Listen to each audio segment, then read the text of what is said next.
Hello दोस्तों, कैसे हैं आप सब। स्वागत है आपका एक बार फिर से। दोस्तों, यूपी पुलिस कांस्टेबल 2023 की वैकेंसी का इंतजार ना केवल यूपी के युवा कर रहे हैं बल्कि आसपास के जितने भी प्रदेश हैं सभी के युवा बहुत बेसब्री से इंतजार कर रहे थे। और यूपी के लोग तो इतने बेसब्री से इंतजार कर रहे हैं क्योंकि उनको पता है कि 5 साल हो गए हैं यूपी कांस्टेबल की वैकेंसी आए हुए। कभी 2018 में आई थी, अब 2023 में आ रही है।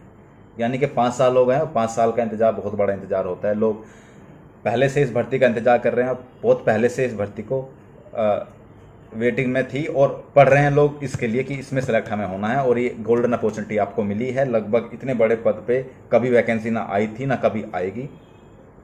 कंपटीशन टफ है, आप सब लोग बहुत अच्छे तरीके से जानते हैं कंपटीशन टफ है। आसपास के प्रदेश के लोग भी इसमें भरेंगे और यूपी के तो हैं ही, आप सब लोगों को पता है। तो लगभग मान के चलिए 20-25 लाख फॉर्म तो आराम से ईजिली भरे जाएंगे, उससे भी ज़्यादा हो सकते हैं, तो कोई बहुत बड़ी बात नहीं है। अब इस टफ कंपटीशन में आपको कैसे अपनी एक सीट पक्की करनी है। देखिए, आपको उन लोगों से ज़्यादा पढ़ना है जो लोग पहले से पढ़ रहे हैं। 1 साल 2 साल से लोग पढ़ रहे हैं इस भर्ती के लिए और वो इसमें सेलेक्ट होने की पूरी कोशिश करेंगे। आपको उनसे ज़्यादा पढ़ करके उनसे आगे निकलना है। उस स्थिति में आना है जहां आप एग्ज़ाम क्लियर कर लेंगे। मैं देखता हूं बहुत सारे लोग चिल्लाते हैं सर नोटिफिकेशन कब आएगा। देखिए, ये बात बहुत कड़वी लगेगी आपको, लेकिन फैक्ट यही है। बहुत लोग चिल्लाते हैं सर नोटिफिकेशन कब आएगा, नोटिफिकेशन कब आएगा। क्या आप उस स्थिति में हैं कि अगर आज या कल में नोटिफिकेशन आ गया तो 3 महीने बाद आप इतने कॉन्फिडेंस हैं कि 3 महीने बाद आप एग्जाम बीट कर लेंगे, आप एग्जाम को बिल्कुल फोड़ देंगे।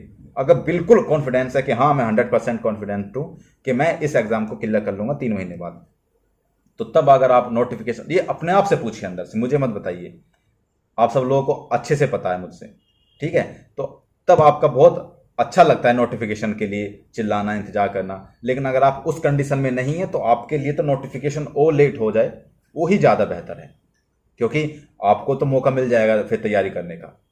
तो वो मौका ढूंढिए कि अगर आपको मौका मिल रहा है तैयारी करने के लिए तो ये आपके लिए बेस्ट चीज़ है।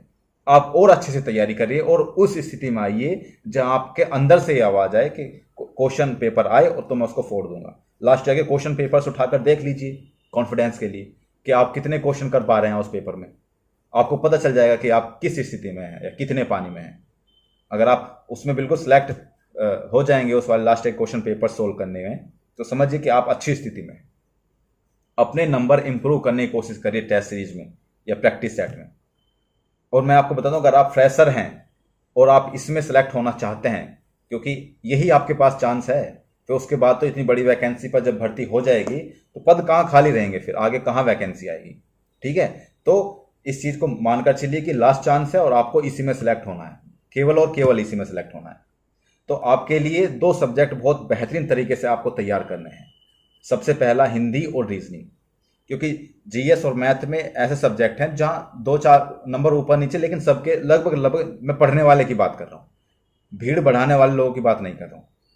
जो 2-4 नंबर ऊपर नीचे सभी के मार्क्स लगभग इक्वल होते हैं मैथ और जीएस में, लेकिन हिंदी और रीजनिंग में आप अच्छे नंबर गेन कर सकते हैं। देखिए, क्योंकि बहुत सारे लोग ये पूछते हैं कि सर हम रीजनिंग कहाँ से पढ़े, रीजनिंग कहाँ से पढ़े। दोस्तों, ये पूजा पब्लिकेशन की रीजनिंग की बुक है, 100% टू द पॉइंट, सामान्य बुद्धि एवं तर्कशक्ति। सबसे बड़ी बात इसकी ये है कि जो भी आपका एग्ज़ाम कराती है लगभग टीसीएस ही कराती है, तो टीसीएस पैटर्न पर ये आधारित है ये बुक। तो उसी के पैटर्न पर ये बुक बनाई गई है। इसमें लगभग 1800 क्वेश्चंस हैं verbal and non verbal reasoning के लिए। और अगर हम इसको देखते हैं, और इसमें जनवरी 2022 से अब तक जितनी भी परीक्षाएं हुई हैं जिसमें भी रीजनिंग आती हैं सभी के क्वेश्चन इसमें इंक्लूड हैं। आप इसको देखेंगे तो इसमें आप ये सारे आप इसमें टॉपिक देख सकते हैं। और इसकी जो प्रिंटिंग क्वालिटी है वो देख रहा हूँ मैं, बहुत अच्छी प्रिंटिंग क्वालिटी इसमें दी गई है और हर क्वेश्चन को एक्सप्लेन करके दिया गया है। आप इस बुक से भी अच्छी तैयारी कर सकते हैं, बहुत बेहतरीन। अब बात करते हैं हिंदी पे, तो हिंदी के लिए आप लूसेंट खरीद सकते हैं, या फिर आपके पास जो पुरानी बुक है कोई भी हिंदी की और आपने वो पहले पढ़ रखी है, आप उसके साथ फैमिलियर हैं, तो आप उसी हिंदी की बुक को कंटिन्यू करिए। आप बहुत सारी बुक मत खरीदिए कि मैंने ये वाली बुक भी खरीद ली, ये वाली बुक भी खरीद ली, नहीं। एक बुक खरीदिए, बार बार उसको पढ़िए, तो आपकी एक अच्छी तैयारी होगी उस चीज़ से, ठीक है। एक बुक को बार बार रिवाइज करिए। तो मैंने आपको बता दें 2 सब्जेक्ट पे आपको विशेष कमांड रखनी है, रीजनिंग और हिंदी पर, और इसको पढ़ते रहिए, निरंतर प्रैक्टिस करते रहिए। जब तक आप प्रैक्टिस नहीं करेंगे आपके मार्क्स टेस्ट सीरीज में नहीं बढ़ेंगे। टेस्ट सीरीज में मार्क्स बढ़ाने हैं तो प्रैक्टिस अनिवार्य है, प्रैक्टिस जरूरी है। तो तो प्रैक्टिस करते रहिए, टेस्ट सीरीज देते रहिए। कभी भी ये मत सोचिएगा कि मेरे टेस्ट सीरीज में कम मार्क्स आए हैं तो मैं तो कुछ नहीं पढ़ा है, मैं तो डिमोटिवेट हो जाते हैं लोग। ऐसा नहीं सोचना है। कभी कभी कम भी आते हैं, कभी कभी ज़्यादा भी आते हैं, ठीक है। तो कभी भी डिमोटिवेट नहीं होना है, अपनी प्रैक्टिस को कंटिन्यू रखना है, पढ़ना है अभी से स्टार्ट कर दो। ये इंतजार मत करना कि नोटिफिकेशन आएगा मैं तब जाके पढ़ना स्टार्ट करूंगा, फिर तो आप बस हो गए सेलेक्ट, मान लीजिए हो, फिर तो आप सेलेक्ट हो लिए।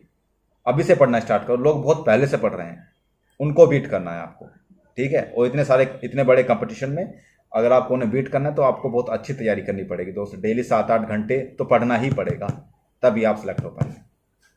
तो मिलते हैं अगली वीडियो में, तब तक के लिए जय हिंद। और पढ़ना स्टार्ट कर दीजिए अगर जिसने पढ़ना स्टार्ट नहीं किया है। मिलते हैं अगली वीडियो में, जय हिंद।